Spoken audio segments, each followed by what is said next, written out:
dentuman roda baja yang menerobos malam. Seorang wanita bernama Naila menahan napasnya.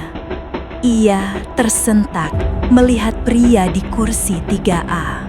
Wajah itu, senyum itu, kebiasaan sederhana merapikan rambut yang begitu akrab, menghantam jantungnya seperti badai yang tak memberi ruang untuk bernapas. Itu Bima, tunangannya yang dinyatakan hilang setahun lalu. Tapi pria itu kini bernama Ardan dan ia tidak mengenal dirinya sama sekali. Lampu gerbong bergetar, memantulkan bayangan-bayangan gelisah di dinding kereta. Dalam tiap kedipan cahaya antara kenyataan dan ilusi, Naila melihat kilasan masa lalu yang terkubur dan juga ancaman baru yang bersembunyi di balik sosok seorang wanita misterius yang terlalu protektif. Namun, ketika kereta memasuki terowongan panjang, gelap total menyelimuti gerbong dan suara lirih itu muncul. Suara yang seharusnya tidak mungkin terdengar. Suara yang memanggil masa lalu yang enggan mati. Apa yang sebenarnya terjadi di dalam kereta malam itu? Ingin tahu cerita lengkapnya? Tetap di Beragam Kata. Jangan lupa like dan share cerita ini ke teman ataupun keluarga terdekat kita untuk membantu menyebarkan cerita-cerita menarik dan inspiratif. Semoga Anda mendapatkan pahala yang setimpal karena sudah subscribe, like, komen, dan membagikan cerita ini. Sekarang, mari kita lanjut ke ceritanya. Malam baru saja turun di stasiun Gambir. Ketika kereta cepat Arjuna Line bersiap berangkat menuju Surabaya. Lampu-lampu peron berkilau di kaca jendela gerbong eksekutif, memantulkan warna kuning lembut yang membuat suasana terasa sunyi namun tetap resmi. Di tengah hiruk-pikuk para penumpang, seorang petugas wanita berjalan anggun menyusuri lorong. Namanya Naila. Dengan seragam biru tua yang rapi dan suara lembut yang selalu menenangkan penumpang, ia dikenal sebagai salah satu pramugari kereta yang paling cekatan di jalurnya. Namun, malam ini ada sesuatu yang menegang di dalam dadanya. Perasaannya gelisah, seperti sedang menanti badai yang belum memiliki bentuk. Naila menyelesaikan pemeriksaan tiket, berjalan dari baris paling belakang. Satu persatu penumpang menyodorkan ponsel atau tiket kertas. Ia tersenyum sopan, mencatat tempat duduk, dan memberi penjelasan singkat kepada mereka yang baru pertama kali menaiki Arjuna Line. Lalu, langkahnya terhenti. Kursi 3A. Waktu terasa melambat, seakan seluruh dunia digantung di udara. Seorang pria duduk sambil menatap layar di pangkuannya. Rambut hitamnya sedikit berantakan, dengan cara yang sangat familiar. Ada kebiasaan kecil yang membuat nafas Naila tercekat. Pria itu merapikan rambutnya ke belakang dengan gerakan tangan yang persis seperti seseorang yang pernah ia cintai. Senyum itu, postur itu, tatapan lembut namun tajam. Bahkan cara ia menggeser gelas kopi di meja lipat depan kursinya sama. Naila hampir menjatuhkan alat pindai tiket dari genggamannya. Nama dalam tiket tertera jelas, Ardan Wijaya. 3 detik berlalu, namun baginya terasa seperti seabad. Lutut Naila melemah, jantungnya berdetak kacau, pikiran dan kenyataan saling bertabrakan. Tidak mungkin, bisiknya dalam hati, tidak mungkin dia. Namun wajah itu menampar ingatannya dengan keras. Orang yang duduk di kursi 3A terlihat persis seperti Bima Prakoso, tunangannya, pria yang hilang dalam kecelakaan 1 tahun lalu dan tak pernah ditemukan. Naila memaksa nafasnya tetap teratur meski dadanya bergetar hebat. Ia berhasil mengucapkan kalimat standar pelayanan, namun suaranya terdengar serak. "Selamat malam, Pak. Mohon tiketnya." Ardan menatapnya dengan senyum ramah. Senyum yang sama persis seperti senyum yang dulu pernah membuat Naila jatuh cinta. Tapi tatapan itu tidak mengenalinya. Tidak ada satupun memori yang kembali padanya. Dalam mata itu, Naila hanyalah petugas kereta biasa. Kereta mulai bergerak perlahan. Getaran lembut yang biasanya menenangkan, kini terasa seperti tarikan menuju jurang gelap yang menunggu di depan. Dan malam itu, di gerbong eksekutif yang dingin, luka lama yang ia kira telah ia kubur dalam-dalam, perlahan terbuka kembali. Kereta melaju stabil, menembus kegelapan malam. Di dalam gerbong eksekutif yang temaram dan elegan, suasana terasa seperti panggung sunyi bagi pertempuran batin Naila. Ia berdiri di dekat pintu otomatis, mencoba mengatur napas, namun pikirannya berlari jauh lebih cepat daripada kereta itu. Ia tidak seharusnya memperhatikan penumpang terlalu dalam. Ia tahu itu. Namun matanya terus kembali ke barisan depan, ke pria bernama Ardan. Ketika ia melihat pria itu menyentuh gelas kertas berisi kopi, tangan Naila gemetar tanpa alasan. Cara ia menggenggam gelas, ibu jarinya selalu menyentuh bagian yang sama, persis seperti Bima. Cara ia mengetuk jari di meja, 3 ketukan cepat, jeda, lalu 2 ketukan lambat. Pola kecil yang dulu dilakukan Bima setiap kali ia sedang berpikir atau cemas. Tengkuk Naila merinding. Ardan kemudian mengangkat gelasnya, menyesap sedikit, lalu memanggil pramugara lain di belakang. "1 kopi lagi, hitam, tanpa gula, tanpa krim." Naila memejamkan mata. Kopi itu, kalimat itu, bahkan intonasinya sama. Apa dunia sedang mempermainkannya? Apa ia sedang melihat hantu masa lalu? Atau apakah Bima benar-benar hidup? Namun, tidak mungkin. Tidak mungkin. 1 tahun lalu, kecelakaan itu terjadi di jalur pantai selatan. Mobil Bima ditemukan ringsek dan kosong. Tidak ada jasad, tidak ada jejak. Pencarian berminggu-minggu tidak pernah menghasilkan apa-apa.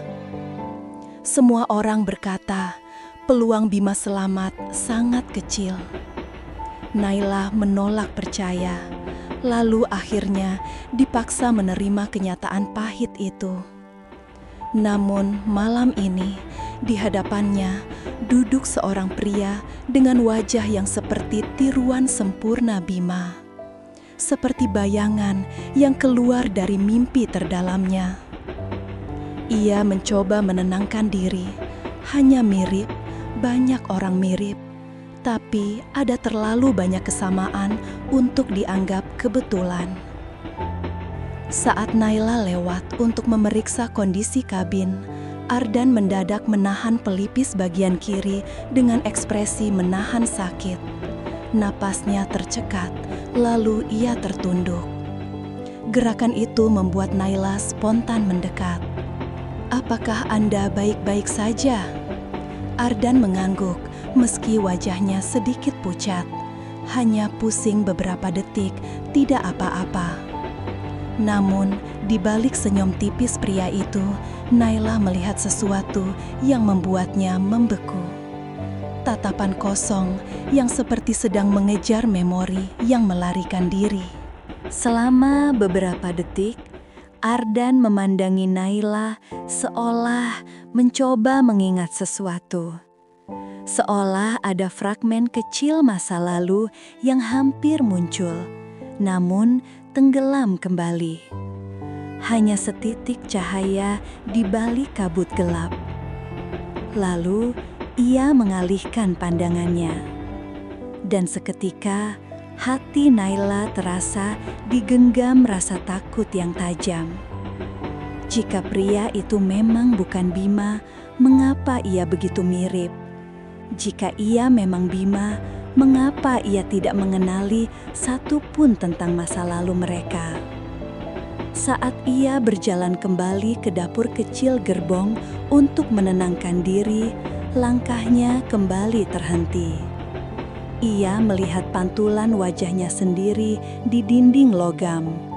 Mata yang merah, nafas yang pendek, senyum yang rapuh. Dan satu kalimat berputar di kepalanya. Apa yang sebenarnya terjadi? Naila berdiri di balik tirai pembatas di dapur kecil gerbong eksekutif. Suara mesin kereta yang biasanya menenangkan, malam ini terdengar seperti gema panjang yang tak ingin berhenti. Ia menekan dadanya pelan, mencoba menstabilkan napas. Namun pikirannya terus kembali pada tatapan Ardan. Tatapan yang tadi sempat kosong, seolah memanggil sesuatu dari masa lalu yang terkubur. Namun ia harus profesional. Sebagus apapun pelatihan bertahun-tahun yang pernah ia jalani, malam ini semuanya terasa runtuh.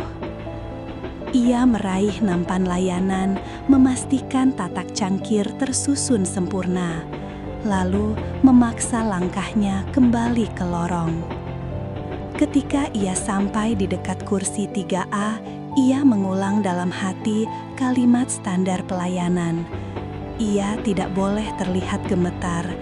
Ia tidak boleh terlihat mengenali pria itu lebih dari sekedar penumpang biasa. Namun, saat ia tiba di samping kursi, Ardan menoleh. Senyum ramah itu muncul lagi. Senyum yang seperti suara dari memori lain. "Terima kasih," ucapnya saat menerima kopi kedua. Naila mengangguk. "Dengan senang hati, Pak. Jika ada yang Anda butuhkan, silahkan tekan tombol layanan." Ardan tertawa kecil, ringan, hangat. "Tidak perlu terlalu formal. Malam ini penumpangnya sedikit. Anda pasti bisa, sedikit santai." Nada narator lembut tercekik emosi. Nada suaranya, cara tertawanya, bahkan cara ia memiringkan kepala, tubuh Naila seketika melemah. Ia memaksakan profesionalitasnya. "Kami tetap harus memberikan yang terbaik." Namun Ardan justru memperhatikannya lebih lama. Seperti tadi, seperti sedang membaca sesuatu yang tak ia pahami. "Maaf," katanya pelan, "apakah kita pernah bertemu sebelumnya?" Pertanyaan itu menusuk dada Naila.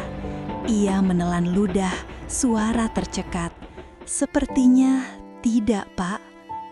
Ardan mengerutkan kening, memijit pelipis kirinya lagi. Entahlah, hanya terasa familiar. Familiar. Kata itu menghancurkan ketenangan rapuh yang ia bangun dengan susah payah. Naila ingin bertanya banyak hal. Ia ingin berkata bahwa pria itu adalah Bima, bahwa ia pernah berjanji akan menikahinya, bahwa mereka pernah merencanakan masa depan bersama. Namun, tatapan Ardan begitu polos, tidak ada jejak pengakuan di dalamnya. Ia bukan Bima, atau ia adalah Bima yang lupa semuanya. Sebelum Naila sempat menjawab, suara sepatu berdetak mendekat dari ujung gerbong. Seorang wanita elegan dengan coat mahal warna abu-abu muncul dari lorong. Hidungnya runcing, rambutnya terikat rapi, tatapannya tajam, seperti pisau yang disembunyikan di balik senyum sopan. Wanita itu berdiri di samping Ardan. "Sayang, kamu tidak apa-apa?" "Sayang," kata itu jatuh seperti batu besar di dada Naila. Ardan menoleh cepat. "Aku baik-baik saja, hanya sedikit pusing lagi." Wanita itu, Rina, menatap Naila dengan senyum tipis yang tidak hangat sama sekali. "Terima kasih sudah melayani suami saya." Suami. Dunia Naila berputar. Wanita itu mengulurkan tangan. "Saya Rina." Naila membalas jabatannya meski tangannya sendiri terasa dingin. "Saya Naila, petugas kabin." Rina mengangguk singkat lalu berdiri terlalu dekat dengan Ardan, seolah melindungi atau mengurung. Ardan tersenyum lelah. "Kita ke gerbong makan saja. Aku butuh duduk di tempat berbeda sebentar." "Baik sayang," Rina membimbingnya bangkit. Namun sebelum mereka pergi, Ardan menatap Naila sekali lagi. Tatapannya lebih lama, lebih bingung, lebih gelisah. Seolah memori yang hilang sedang mengetuk pintu dari balik bayangannya sendiri. Gerbong makan selalu punya suasana berbeda. Lampu temaram kekuningan, aroma kopi yang samar, dan meja-meja kayu yang bergetar halus mengikuti gerakan kereta malam. Namun, malam itu suasana terasa lebih dingin dari biasanya, seolah ruangan itu menyimpan sebuah rahasia yang enggan dibuka. Naila seharusnya tidak berada di sana. Ia hanya beralasan memeriksa stok persediaan, tapi kebenarannya, tujuannya hanya satu, mengawasi Ardan dan Rina dari kejauhan. Ia berdiri di balik rak minuman, cukup untuk melihat tanpa harus terlalu terlihat. Di meja paling ujung, Rina duduk dengan sikap yang hampir seperti penjaga. Tubuhnya condong ke depan, tangan di atas meja, tatapannya tajam dan waspada, selalu mengarah pada Ardan. Bahkan ketika pramugara lain menawarkan menu, Rina menjawab cepat tanpa memberi Ardan kesempatan berkata apapun. "Air putih saja, dia tidak boleh minum kopi lebih dari ini."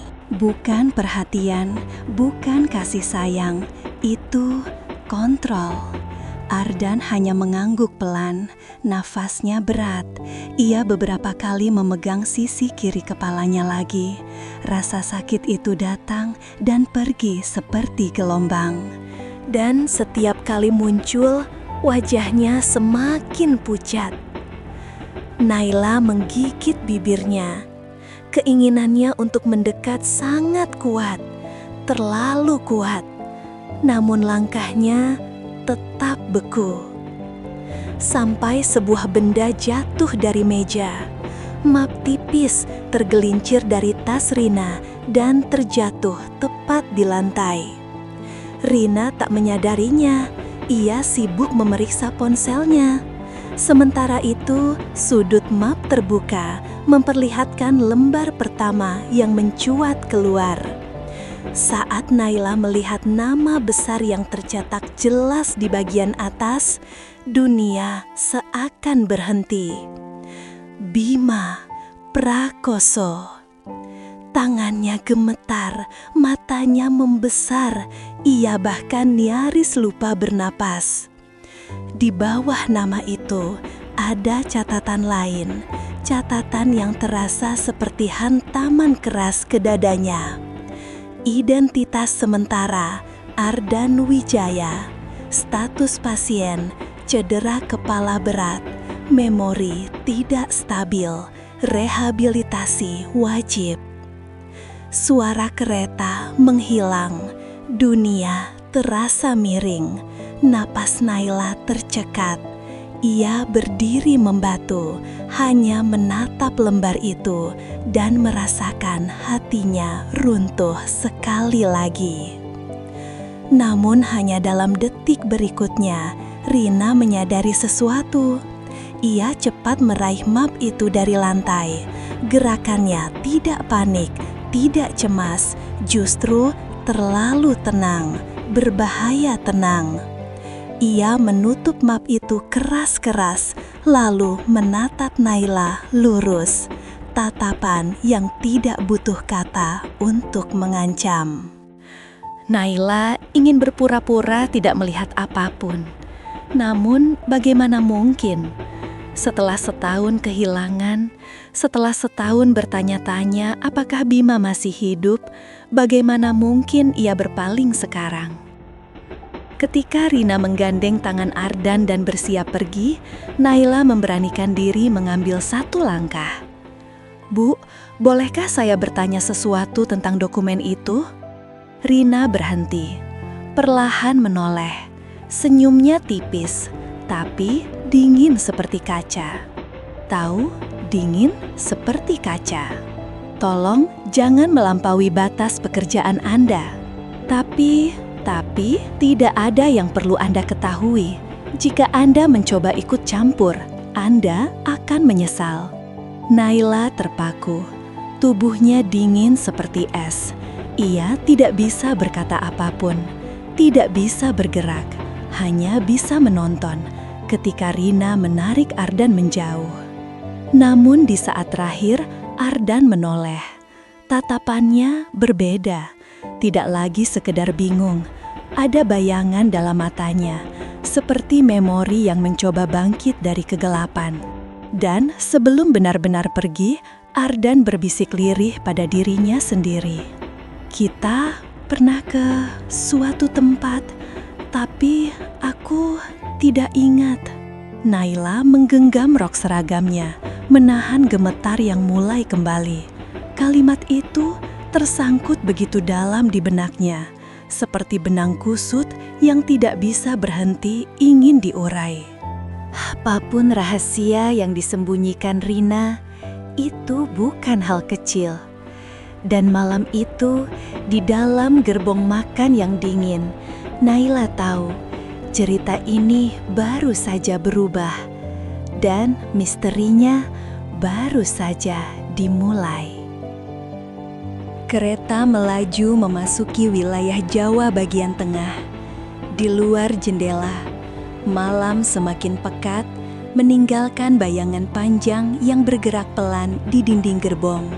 Langkah Naila terasa berat saat ia menyusuri lorong yang hampir sepi. Setiap ayunan langkah, setiap hembusan napas, seakan membawa kembali kata-kata yang ia lihat dalam dokumen tadi. Nama pasien Bima Prakoso, identitas sementara Ardan Wijaya, cedera kepala berat, memori tidak stabil. Ia berhenti sesaat, meraba dinding logam yang dingin di sampingnya, seolah ia perlu memastikan dirinya masih berada di dunia nyata, bahwa ini bukan mimpi buruk yang lahir dari rindu yang terlalu menyiksa.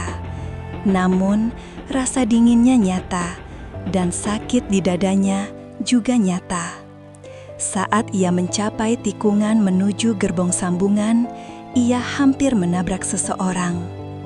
Rina berdiri tegak, menunggu, tanpa senyum, tanpa basa-basi, hanya tatapan dingin yang seperti sengaja memblokir jalannya. Nada Rina tegas menekan, Kita perlu bicara.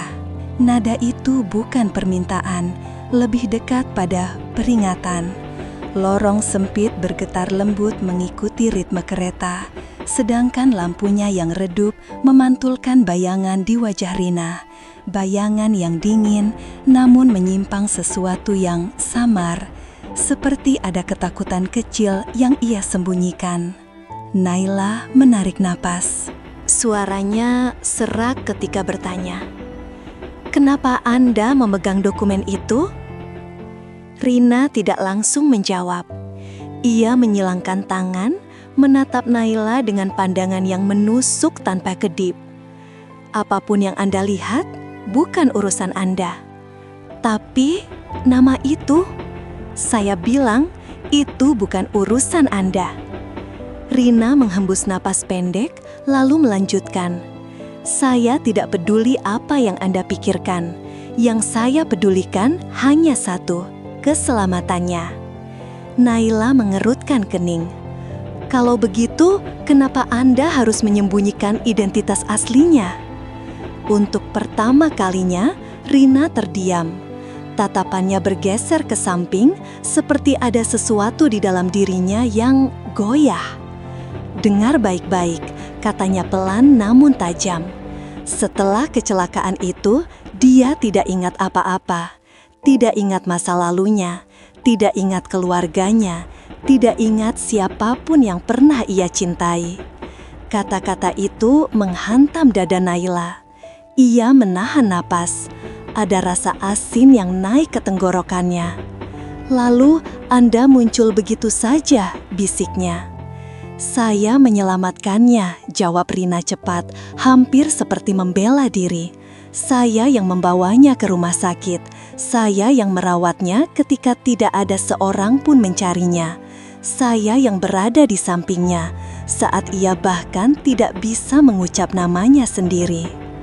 Ada getaran halus dalam suara Rina. Getaran yang ia sendiri tidak sadari. Getaran yang membuat cerita sempurnanya terdengar retat. "Dia adalah suami saya sekarang," lanjutnya. "Lupakan masa lalu yang sudah mati." Naila menahan napas.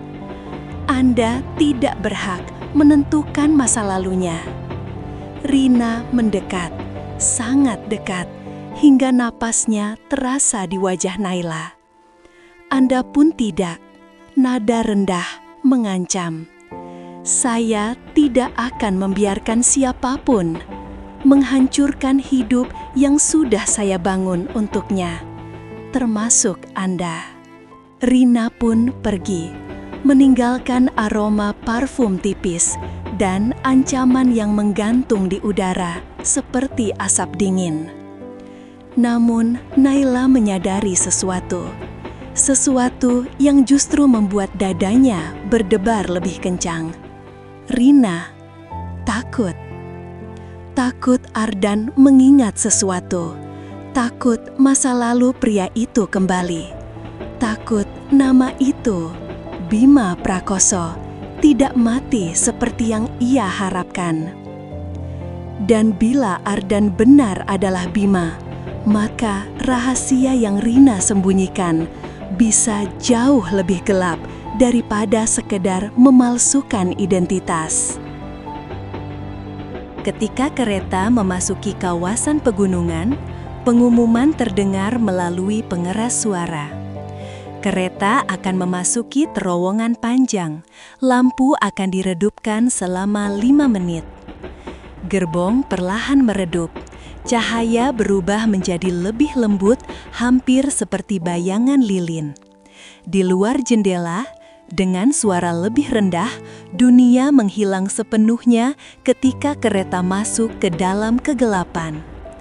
Tengah suasana yang berubah itu, Naila melihat Ardan berdiri sendirian di dekat jendela, tanpa Rina, tanpa siapapun. Naila menelan ludah, lalu melangkah pelan ke arahnya. "Pak Ardan," panggilnya. Ardan menoleh, dan kali ini tatapannya tidak sekadar ramah. Ada kelelahan, ada rindu, ada sesuatu yang berjuang keras untuk naik ke permukaan. Pelan, rapuh. Maaf, bolehkah saya tanya satu hal? Naila mengangguk, bingung, lirih.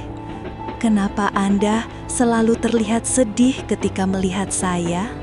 Pertanyaan itu seperti membuka pintu besar yang telah Naila tahan sepanjang malam. Namun sebelum ia sempat menjawab, Ardan menggenggam sisi kiri kepalanya dengan kuat. Ia mengerang, menunduk, nafasnya terputus-putus. "Pak, apakah Anda baik-baik saja?" Ardan meremas rambutnya, suaranya pecah. Ada bayangan, ingatan, suara. Seorang perempuan tertawa di tepi pantai, cincin sebuah kota kecil. Naila menahan nafas, air matanya hampir pecah. Dan Ardan berbisik, "Pantai Banyuwangi." Dunia seakan berhenti. Itu adalah tempat Bima melamar Naila. Tempat yang tidak pernah ia ceritakan kepada siapapun. Tiba-tiba alarm kereta berbunyi, lampu darurat menyala, berkedip-kedip, kereta bergetar kuat lalu melambat drastis. "Kita mengalami gangguan teknis, mohon tetap tenang." Lampu tetap menyala. Namun sebelum ketenangan itu kembali, Rina muncul dari belakang. Wajahnya pucat, matanya membelalak. "Ardan, kamu ikut aku sekarang!" Ia mencoba menarik tangan pria itu. Ardan menepis. Untuk pertama kalinya. "Tunggu, aku harus bicara dengan dia." "Kamu tidak boleh bicara apa-apa lagi." Naila memegang lengan Ardan. "Tolong, tetap di sini. Anda sedang mengingat sesuatu." Ardan menatap keduanya. Matanya dipenuhi kebingungan, ketakutan, namun juga secercah keyakinan yang perlahan muncul. "Aku mengenal dia. Aku yakin aku mengenalnya." Rina menjerit kecil dan kembali mencoba menyeretnya pergi. Namun sebelum ia berhasil, kereta mendadak berhenti, lampu padam sepenuhnya, dan kegelapan menelan segalanya. Dalam gelap gulita, hanya suara napas yang terdengar, berat, tergesa, seolah seluruh dunia menyusut menjadi ruang kecil, tempat tiga hati saling bertabrakan antara masa lalu dan masa depan. Rina menarik tangan Ardan dengan kasar. "Kita keluar, sekarang!" Naila spontan menggenggam tangan Ardan yang lain. "Tidak, dia ingat sesuatu. Anda menyembunyikan sesuatu." Kedua tangan itu, dua arah yang saling menarik, membuat Ardan terhuyung. Jeritan pendek pecah ketika Rina mencoba mendorong Naila, tapi Ardan menahan tubuh Rina, dadanya naik turun. "Berhenti, tolong berhenti memaksaku." Dan tiba-tiba, kereta mendapatkan daya darurat. Lampu merah redup menyala perlahan, memantulkan bayangan rapuh di wajah mereka bertiga. Dalam cahaya itu, Ardan memandang Naila. Tatapannya bukan lagi kosong. Ada air yang berkumpul di sudut matanya. Ada rasa yang mulai kembali. "Aku kenal kamu. Aku ingat suara kamu, senyum kamu." Napas Naila tersengal. Ia menutup mulutnya, menahan isak yang ingin meledak. Tubuhnya bergetar. Rina panik, suara dan napasnya campur aduk. "Jangan dengarkan dia, kamu suami saya, kamu milik saya." Ardan perlahan mengalihkan pandangan ke Rina. Kali ini tidak ada lagi kabut di matanya, hanya pengetahuan yang tiba-tiba terasa menyakitkan. "Kamu bukan istriku." Kalimat itu menghantam udara seperti pecahan kaca. Rina kehilangan kendali. Ia kembali mencoba menarik Ardan, gerakannya liar, gugup, penuh keputusasaan. Namun petugas keamanan muncul mengikuti alarm darurat yang terus berkedip. "Bu, lepaskan penumpang itu." Rina menggeleng kuat-kuat. "Dia milik saya yang menyelamatkannya." Seorang petugas lain mengambil map yang jatuh di lantai gerbong. Ia membacanya cepat, lalu wajahnya berubah kaku. "Bu, Anda ditahan karena memalsukan identitas pasien dan membawanya tanpa izin rumah sakit." Rina menjerit ketika tangannya ditahan. Suara itu bukan kemarahan semata. Ada putus asa, ada ketakutan akan kehilangan sesuatu yang tidak pernah benar-benar ia miliki. "Tanpa saya dia mati, tanpa saya dia tidak punya siapa-siapa." Ardan menatapnya untuk terakhir kalinya, tidak dengan benci, hanya dengan pengertian penuh luka. Ardan sangat pelan. "Aku punya seseorang, aku harus menemukannya kembali." Rina dibawa pergi, langkahnya menyeret lantai penuh perlawanan. Suara jeritanya perlahan menjauh, hilang dalam lorong gerbong. Dan tiba-tiba, semua menjadi hening. Hanya ada Ardan, hanya Naila, dan jarak yang tersisa di antara mereka, jarak yang selama ini dipenuhi kehilangan. Ardan mendekat satu langkah, suaranya bergetar, matanya mencari sesuatu yang dulu pernah ia genggam. Ardan, lirih, penuh kejujuran patah. "Namaku Bima, dan kamu rumahku."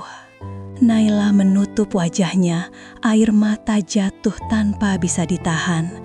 Ia memeluknya, pelukan yang menemukan kembali sesuatu yang dulu hilang tanpa jejak. Tubuh mereka bergetar, bukan karena ketakutan, tapi karena akhirnya mereka pulang. Subuh tiba ketika kereta mencapai Surabaya. Cahaya keemasan menyapu peron perlahan, hangat, lembut, seperti restu. Ardan turun sambil menggenggam tangan Naila.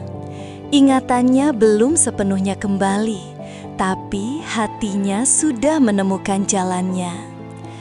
Ia kembali, ia hidup, dan cinta itu berhasil keluar dari kegelapan. Mereka melangkah berdampingan, memulai perjalanan yang pernah terputus. Bukan akhir dari segalanya, tapi awal dari hari-hari baru yang tak lagi dibayangi misteri. Akhir yang bahagia, yang akhirnya menemukan mereka.